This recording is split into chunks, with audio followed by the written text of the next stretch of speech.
Bonsoir Madame, Monsieur, bienvenue au sommaire de ce journal. Le général de corps d'armée Ahmed Gaïd Salah préside la cérémonie de remise du prix de l'ANP pour la meilleure œuvre scientifique, culturelle et médiatique dans sa 7e édition.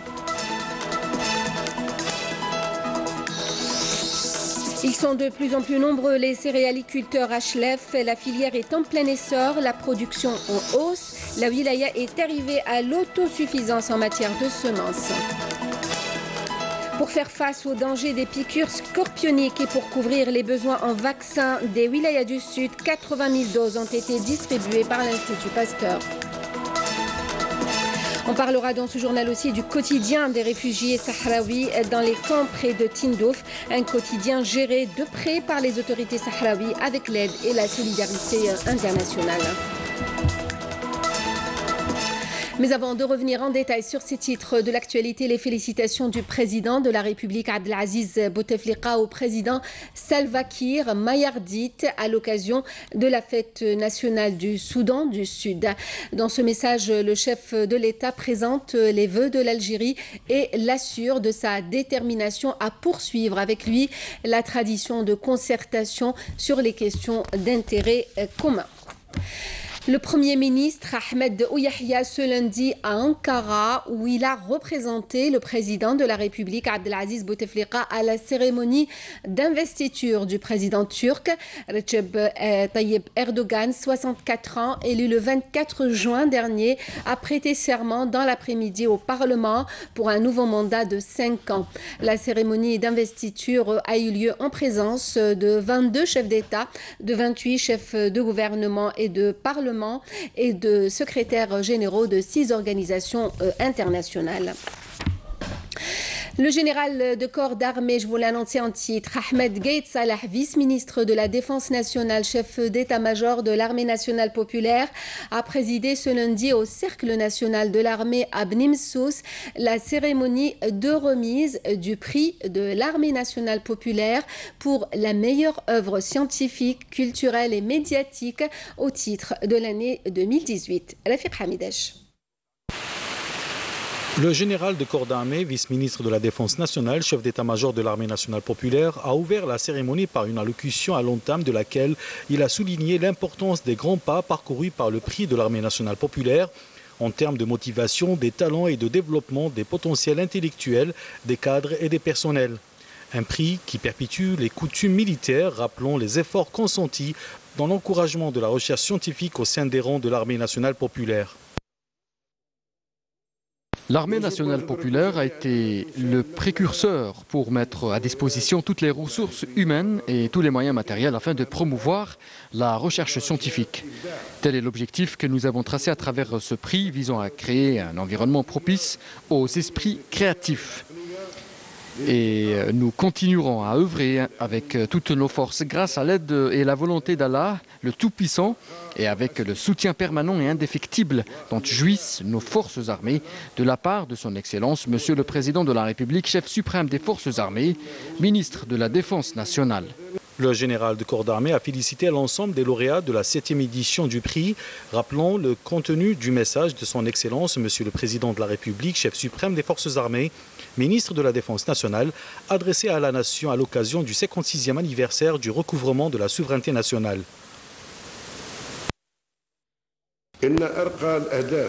La finalité ultime et légitime que l'armée nationale populaire a pu atteindre est la parfaite maîtrise de tous les facteurs de sécurisation de l'ensemble du territoire national et la grande capacité à réunir les conditions à même de protéger l'Algérie à travers toutes ses frontières, peu importe les défis rencontrés.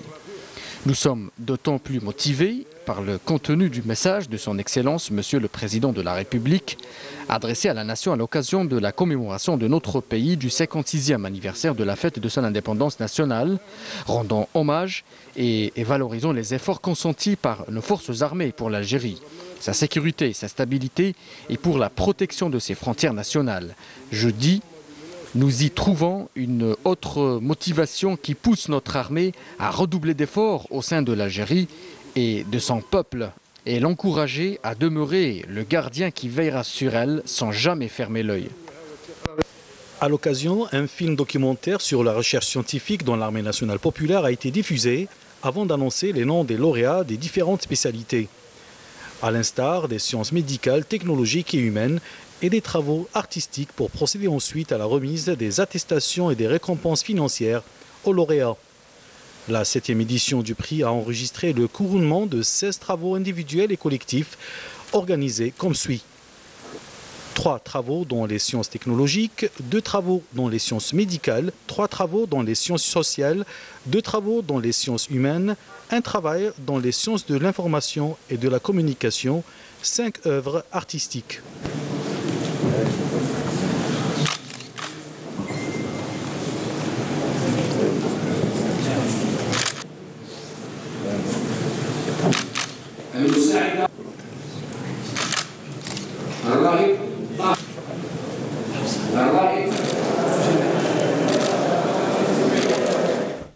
Merzaq Ramki a été installé aujourd'hui à la tête du commissariat de l'énergie atomique en remplacement de Nosreddin Djaghari qui en assurait l'intérim depuis juin 2016. Ingénieur en génie nucléaire et titulaire de plusieurs diplômes universitaires, Merzaq Ramki, 61 ans, a occupé pendant 29 ans le poste de responsable de coopération auprès de cette institution. Lors de la cérémonie de son installation, le ministre de l'énergie et des mines, Mostafa Guitouni, a évoqué le rôle stratégique du commissariat dans le développement des infrastructures, les compétences et les connaissances pour la maîtrise du combustible nucléaire à des fins pacifiques. Bientôt, un espace de formation au sein du centre universitaire d'Ilizy. Il s'agit d'un projet initié par le groupement Sonatrach Anadarko. Cet espace sera dédié à la formation des étudiants dans les voies de communication avec les entreprises économiques, comment élaborer un CV par exemple en vue d'un recrutement. Il sera question aussi du développement de l'anglais au niveau de cet espace. Hasna Zoberi. L'enseignement de la langue anglaise est la priorité de l'université d'Ilizy pour la prochaine rentrée universitaire. Pour ce faire, une convention a été signée entre l'université et les groupes Sonatrach et Anadarko. Il est très important pour Anadarko de soutenir nos communautés. Et la visite aujourd'hui a pour objectif de proposer la création d'un centre de carrière à l'université d'Ilizy afin de faciliter les trainings aux jeunes universitaires de cette wilaya. Une annexe de formation est également prévue pour la formation dans les domaines scientifiques et techniques, dans le cadre de l'innovation et de la recherche scientifique. Il y a un autre département, American Corner, qui est destiné à tous les élèves du cycle primaire au secondaire.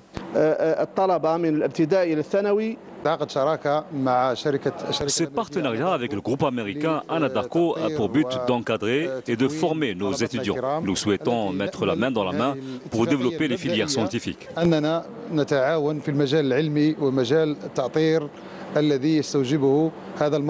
L'initiative sera élargie par la suite pour la formation d'un plus grand nombre de personnes des différentes catégories de la société, dont l'objectif est de consolider la formation de la ressource humaine. On reste dans le même esprit pour parler du réseau mixte des écoles franco-algériennes. Une journée d'études a été organisée aujourd'hui. Objectif, élargir ce réseau qui existe depuis plusieurs années aux entreprises pour former le réseau mixte école-entreprise. Malika Bellel. La rencontre d'aujourd'hui vise à rapprocher l'étudiant algérien de l'entreprise et trouver les meilleurs outils et les meilleurs mécanismes afin d'assurer son employabilité. Ce que nous voulons aussi au niveau de ministère de l'enseignement supérieur, c'est avoir une visibilité sur le suivi des futurs diplômés, savoir ce qu'ils deviennent, aussi anticiper les besoins de l'entreprise et aussi être, on va dire, au diapason du siècle dans lequel on vit. On ne peut plus fonctionner avec les réflexes, avec les mécanismes du siècle dernier. Le monde socio-économique algérien et ceux de la formation de cadres supérieurs sont appelés durant cette journée à travailler plus efficacement ensemble afin de professionnaliser davantage les ingénieurs et cadres issus des grandes écoles algériennes. Ce qui a été particulièrement marquant pour moi, c'est l'intérêt des entreprises qui ont dit tout de suite excellente idée de provoquer ce dialogue entre école et entreprise pour améliorer justement ce contact, la mise en place de stages, la mise en place de collaboration entre les écoles supérieures et les entreprises. Le souci est d'assurer une employabilité, or que ces grandes écoles forment des élites. Et ces élites-là doivent constituer l'entreprise de demain. En tant qu'École nationale supérieure de management, qui est une nouvelle école, nous avons plusieurs partenariats, mais nous souhaitons élargir ces partenariats et c'est pourquoi nous assistons aujourd'hui en vue de discuter sur les moyens de collaborer ensemble, aussi bien avec les partenaires économiques qu'avec les étrangers qui sont venus nous exposer leur expérience. Des tables rondes et des rencontres individualisées ont été organisées, une occasion de montrer comment le secteur privé peut s'impliquer dans la formation. Assemblée générale de la Chambre nationale de l'agriculture ce lundi en présence du ministre de l'Agriculture, du Développement rural et de la Pêche. Abdelkader Bouazgui a appelé à s'investir plus dans le développement de l'agriculture à travers notamment la sensibilisation, la vulgarisation et l'accompagnement des fellahs. Je vous invite à écouter le ministre de l'Agriculture. L'approche due aux chambres de l'agriculture doit s'inscrire dans un plan stratégique à caractère participatif visant fondamentalement à soutenir les bénéficiaires et ce, avec l'amélioration de leurs connaissances et en leur donnant la possibilité d'améliorer leur feedback. Aussi, les pousser à adopter des positions positives quant à de nouvelles inventions et à de multiples évolutions afin d'améliorer l'administration des activités de développement et de donner des réponses aux problèmes relatifs au développement agricole et rural. Pour cela, il faut que l'orientation et la sensibilisation, considérées comme les pivots des chambres de l'agriculture, jouent tous deux un rôle important dans l'implantation de la dynamique auprès des agriculteurs et des éleveurs et auprès du monde rural en général. À propos d'agriculture, direction Chlef, où la céréaliculture est en plein essor. La wilaya est désormais considérée comme l'une des principales régions céréalières du pays. Blé dur, blé tendre, orge, mais surtout production de semences. Chlef est arrivé carrément à l'autosuffisance. C'est un reportage de Abdelmajid Benkassi. Ils sont plus de 3500 céréaliculteurs officiellement recensés au niveau de la wilaya de Chlef.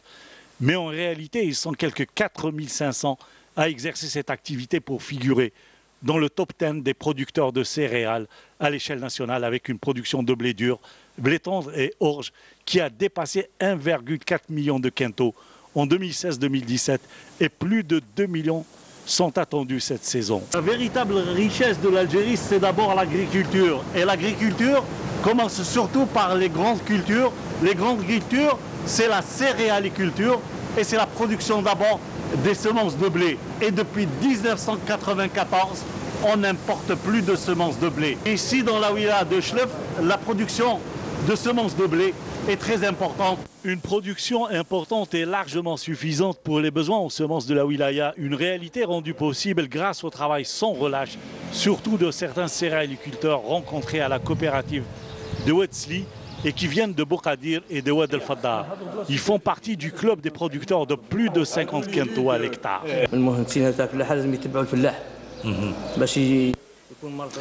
Nous pouvons faire mieux et améliorer nos performances s'il y avait plus de vulgarisation agricole, surtout avec les ingénieurs agronomes qui doivent nous orienter et nous informer sur les conditions météo, les maladies pour protéger nos cultures.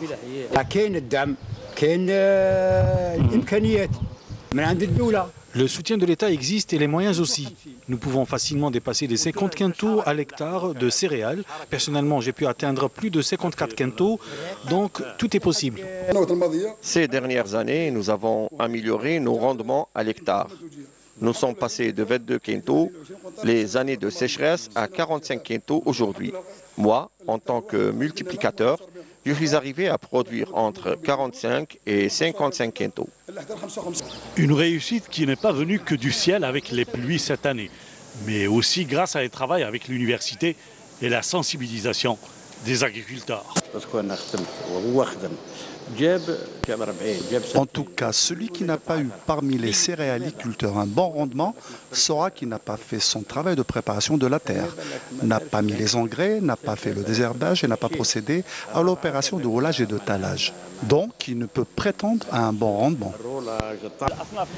La semence que nous produisons ici à Chlef est très connue et a fait ses preuves. Elle peut atteindre de grands rendements, soit plus de 50 quintaux à l'hectare. Le reste, c'est surtout un travail de l'agriculteur qui doit obéir à certaines règles pour améliorer le rendement de ses terres. Les pics de production cette année ont atteint 50 à 60 quintaux à l'hectare. Ces chiffres records ont été enregistrés chez les céréaliculteurs connus dans la wilaya par leur travail et leur persévérance. Et cela dure depuis plus de 20 ans. Ils peuvent pour cela être la locomotive pour les autres céréaliculteurs à travers la wilaya. La grande opération de distribution de logements lancée à l'occasion du 5 juillet, on en reparle ce soir aussi. À Mila, plus de 1000 logements ont été distribués. Certains bénéficiaires ont attendu plus de 10 ans et n'arrivaient pas à cacher leur grande joie, comme nous allons le voir avec Abdel Halim Yaïch. Dans la wilaya de Mila, la joie était à son comble lors de la cérémonie de remise des clés aux bénéficiaires de logements. Je remercie l'État algérien, en particulier son Excellence, le Président de la République. Je remercie le Wali de la wilaya de Mila pour les efforts fournis. Cela fait 10 ans qu'on attendait notre logement. Alhamdoulilah, nous avons patienté 10 ans et maintenant nous avons notre logement.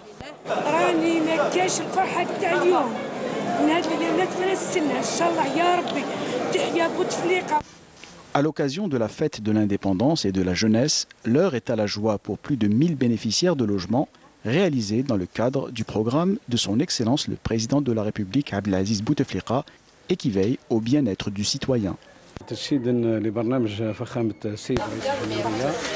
Dans le cadre de la réalisation du programme du président de la République dans le secteur de l'habitat, nous veillons à l'attribution au niveau de la wilaya de Mila de 1025 unités de logement sous différentes formules et nous allons veiller également au cours du prochain semestre à distribuer plus de 6400 logements. Toutes les commodités sont présentes au niveau de ces logements comme l'électricité et le gaz ainsi que les aménagements extérieurs et sanitaires. En cette journée se concrétisent les efforts continus dans le secteur de l'habitat. La wilaya de Mila devrait réceptionner cette année plus de 10 000 logements.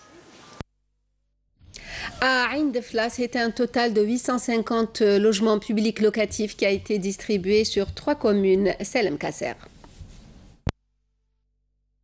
Une cérémonie a été organisée à l'occasion au niveau de la Maison de la Culture Émir Abdelkader de la ville, dans une ambiance festive en présence des familles bénéficiaires et des autorités locales de la wilaya, à leur tête le Wali Ben Youssef Aziz. Nous remercions le président de la République pour le programme de logements sociaux et je suis plus qu'heureux. Dieu merci, aujourd'hui nous fêtons 2 événements, celui de notre indépendance et la remise des clés de notre nouveau logement. Nous vivions dans des logements vétustes, mais Dieu merci, nous avons bénéficié de beaux logements. L'attribution de ces logements s'inscrit dans le programme initié par le président de la République, Abdelaziz Bouteflika. Le Wali de Ain Defla indiquait que cette opération vient s'ajouter à celle effectuée durant le mois de Ramadan. Nous avons distribué aujourd'hui 850 logements publics locatifs et nous avons octroyé 200 aide à l'habitat rural au profit du citoyen. Et toutes ces actions font partie du programme du président de la République. Et ces opérations se poursuivent et se sont poursuivies pendant le mois de Ramadan, dont 1300 logements avaient été déjà attribués. Les opérations de relogement vont se poursuivre crescendo pour atteindre environ 7000 unités d'habitation à la fin de l'année 2018. Un chiffre considérable pour cette wilaya. Et dans le cadre de cette grande opération nationale, les clés de 1052 logements, toutes formules confondues, ont été remises à leurs bénéficiaires, cette fois-ci dans la wilaya de Msila. Naïma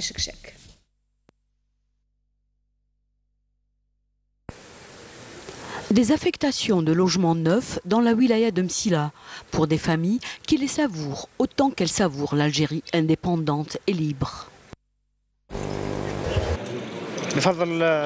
Grâce à son Excellence, le président de la République, Abdelaziz Bouteflika, je suis très content. Alhamdoulilah, grâce aux Moudjahidines et aux Chouhada, à l'image de Agouni Ali Ben Amour, qui est mon père, je suis fier et vive l'Algérie.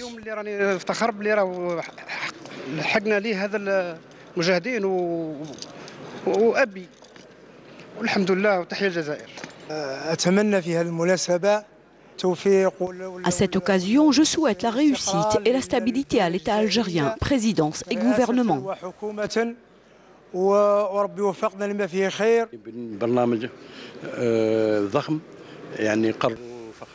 C'est un programme gigantesque et très riche qu'a accompli le président de la République, Abdelaziz Bouteflika. Des logements ruraux, sociaux et de tout type. Notre État est un État de moudjahidines, de chouhada, que l'on n'oublie jamais.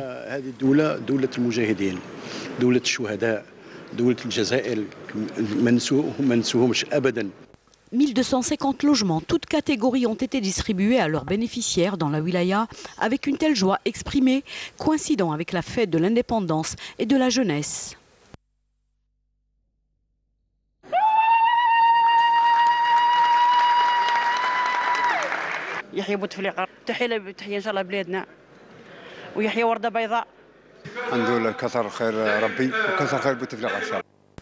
Une stratégie nationale en matière de logement qui aboutira à la distribution au total de 19 000 unités dans la wilaya de Msila.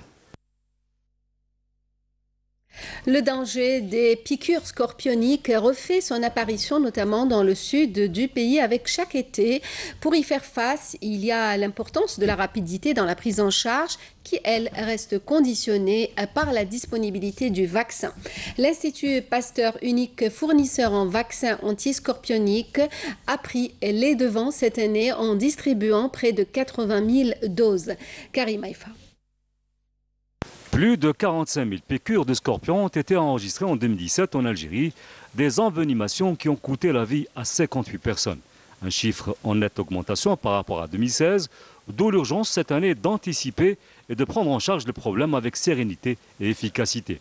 C'est le travail de l'Institut Pasteur qui a procédé cette semaine à la distribution de près de 80 000 doses de vaccins au profit des établissements hospitaliers du sud du pays.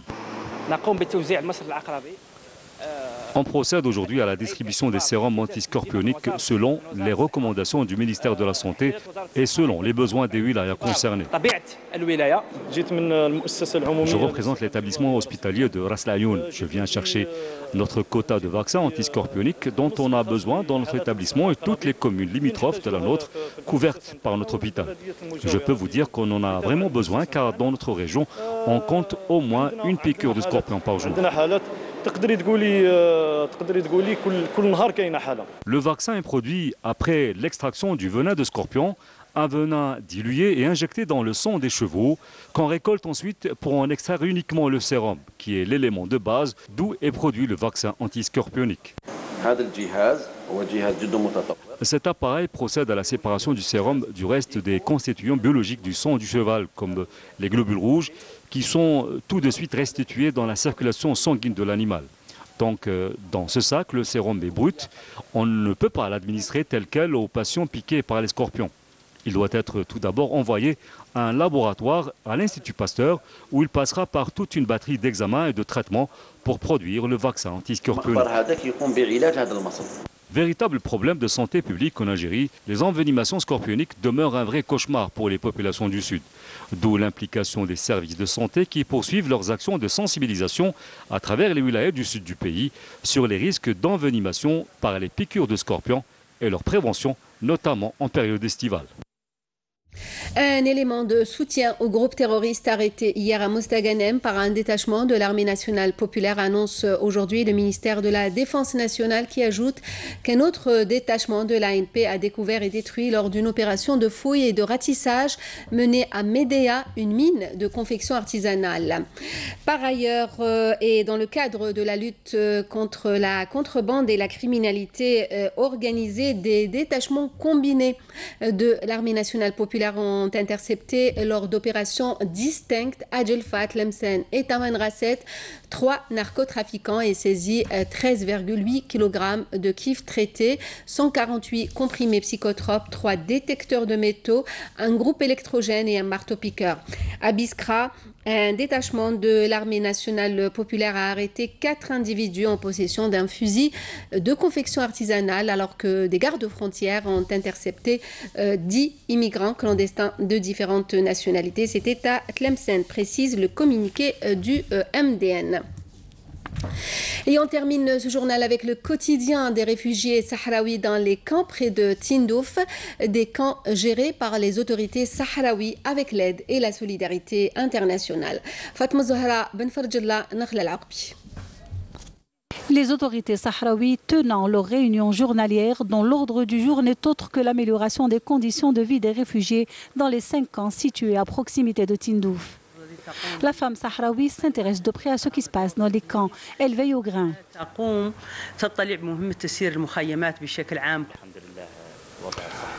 Pour l'heure, rien à signaler. Nous n'avons enregistré aucune épidémie ni autre maladie transmissible, cela grâce à l'équipe de médecins sahraouis. Les structures de base ont été pour rappel renforcées grâce à l'aide internationale, notamment pour ce qui est de la prise en charge sanitaire. L'autre acquis reste la liberté de mouvement à l'intérieur et à l'extérieur des camps. En plus des bureaux du Haut Commissariat aux réfugiés, il y a pas moins de 18 organisations internationales, sans compter les agences onusiennes. Je remercie encore une fois le pays hôte, l'Algérie, qui fournit les infrastructures de base et joue un rôle important pour faciliter notre mission en tant qu'organisation humanitaire. L'Algérie œuvre également à rendre plus facile le quotidien des réfugiés. Un quotidien marqué par la frustration croissante d'un peuple tenu en haleine quant à la relance qui tarde à venir du processus de négociation. Le rappel des principaux titres à la fin de cette édition. Le général de corps d'armée Ahmed Gaït Salah préside la cérémonie de remise du prix de l'ANP pour la meilleure œuvre scientifique, culturelle et médiatique dans sa 7e édition. Ils sont de plus en plus de céréaliculteurs à Chlef. La filière est en plein essor, la production en hausse. La wilaya est arrivée à l'autosuffisance en matière de semences. Pour faire face aux dangers des piqûres scorpioniques et pour couvrir les besoins en vaccins des wilayas du Sud, 80 000 doses ont été distribuées par l'Institut Pasteur. Le quotidien des réfugiés sahraouis dans les camps près de Tindouf, un quotidien géré de près par les autorités sahraouies avec l'aide et la solidarité internationale. Merci à vous de nous avoir suivis. Vous pouvez retrouver nos programmes sur la page Facebook, la chaîne YouTube de Canal Algérie et sur notre site internet. Pour le journal à 20h, l'édition en arabe. Demain à midi, Sarah Sharif. Nous on se retrouve à 19h. Passez une bonne soirée.